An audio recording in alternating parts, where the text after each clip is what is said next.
Assalamualaikum warahmatullahi wabarakatuh. Sahabat yang berbahagia, semoga puasa sahabat hari ini dapat diterima oleh Allah Subhanahu wa taala dan mendapat gelar puasa yang khuas. Karena satu-satunya puasa yang dapat diterima dan dapat pahala itu adalah puasa khawas, kemudian puasa khawasil khawas, bukan puasa awam. Begitu sahabat. Kemudian saya doakan sahabat subscriber atau viewer, penonton semua, Allah berkahkan rezekinya, Allah limpahkan rezekinya. Amin ya Allah ya Rabbal alamin. Nah, sahabat, di sini saya akan berbagi ilmu ya, berbagi pengetahuan bahwasanya Ramadan itu terdiri atas 5 huruf ya sahabat. Sebelumnya kami akan koreksi dulu ya tentang narasi yang menyebutkan bahwa Ramadan itu adalah Ramadan. Sebetulnya bukan sahabatnya. Ramadan ya Ramadan. Jadi tentang bahasa itu akan akan mempengaruhi artinya. Ramadan itu artinya membakar dosa. Kalau Ramadan itu entah apa artinya ya. Makanya dalam ejaan bahasa Arab itu tidak ada ucapan ra ya, yang ada ro. Disebutnya bukan Ramadan tapi Ramadan. Nah, kembali lagi sahabat ya kepada pokok permasalahan. Ramadan terdiri dari 5 huruf ya sahabat. Pertama adalah ro ya sahabat, jangan ra ya, ro. Kemudian yang kedua adalah mim, yang ketiga adalah dhad, yang keempat adalah alif karena Ramadan itu panjang, Ramadan. Kemudian yang kelima adalah nun. Nah, masing-masing huruf ini ya mempunyai arti yang berbeda-beda tentunya. Pertama adalah ro. Ro diambil dari kata rahmatun ya. Sekali lagi, ro diambil dari kata rahmatun yang artinya adalah kasih sayang Allah Subhanahu wa taala buat orang yang berpuasa. Yang kedua adalah mim. Ya. Mim diambil dari kata magfiratun, artinya adalah pengampunan Allah Subhanahu wa taala buat orang-orang yang berpuasa. Kemudian yang ketiga adalah alif. Ya. Alifnya adalah ulfatun, artinya adalah itu kasih sayang Allah Subhanahu wa taala, kadedeh Allah ya, bageranana Allah Subhanahu wa taala terhadap orang-orang yang berpuasa. Itu ulfah ya.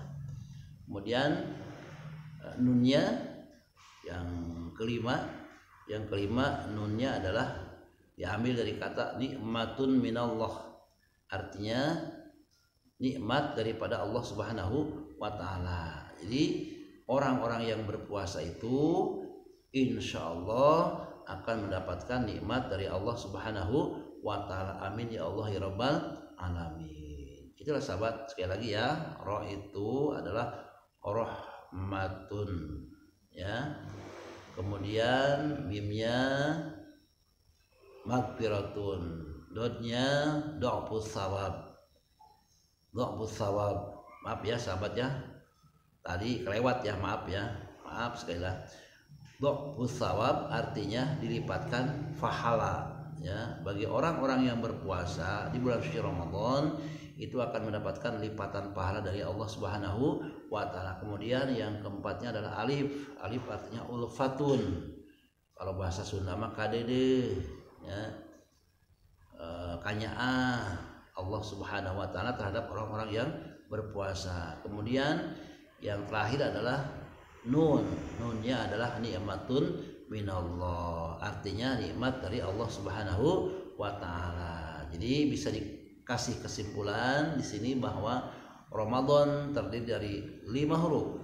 Rahmatun, magfiratun, dha'fus sawab, ulfatun, ni'matun minallah. Nah, kemudian para sahabat yang berbahagia, puasa itu terbagi atas 3 level, 3 kelas ya. Kan kalau kita ke hotel juga kan itu ada macam-macam kelasnya ya sahabat. Ada kelas ekonomi, kelas menengah, kelas VIP dan lain sebagainya. Puasa juga terbagi atas 3 level, 3 kelas. Pertama adalah puasa awam ya, kedua adalah puasa khawas alias khusus. Yang pertama adalah awam itu umum, yang ketiga adalah khawasil khawas, khusus dari yang khusus ya. Nah, kita mau milih yang mana? Tinggal nanti saja penerangannya ya diterangkan.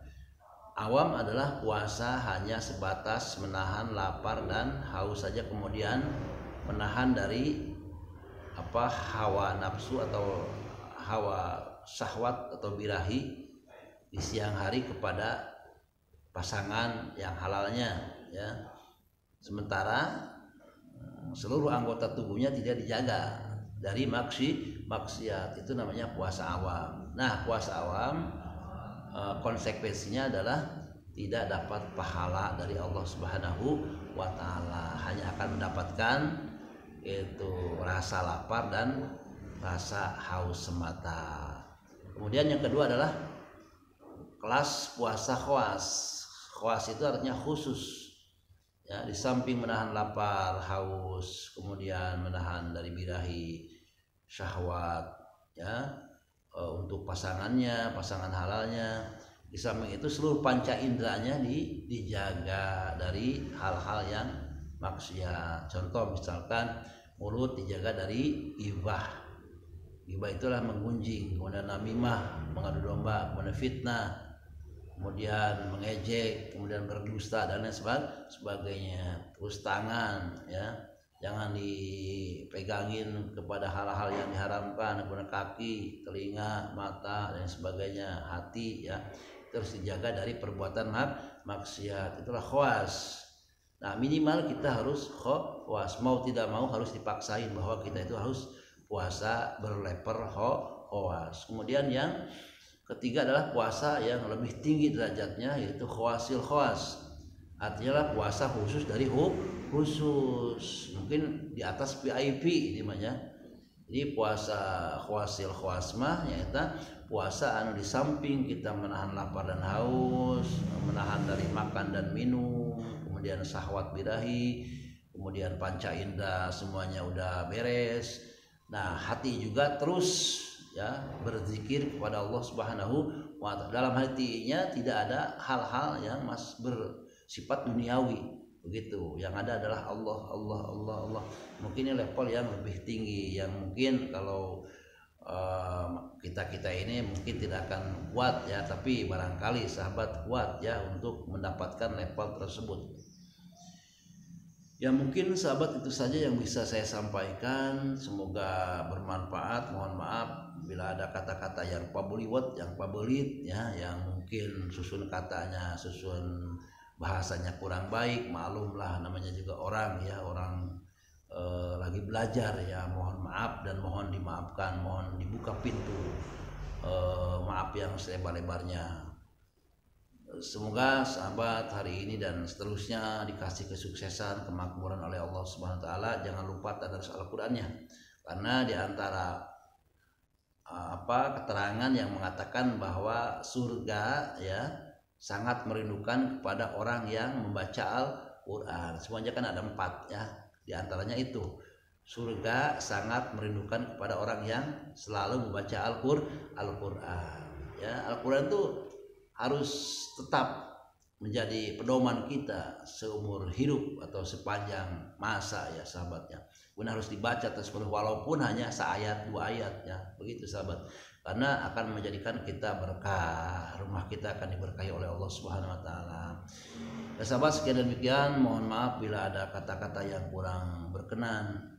Akhirul kalam, wassalamualaikum warahmatullahi wabarakatuh.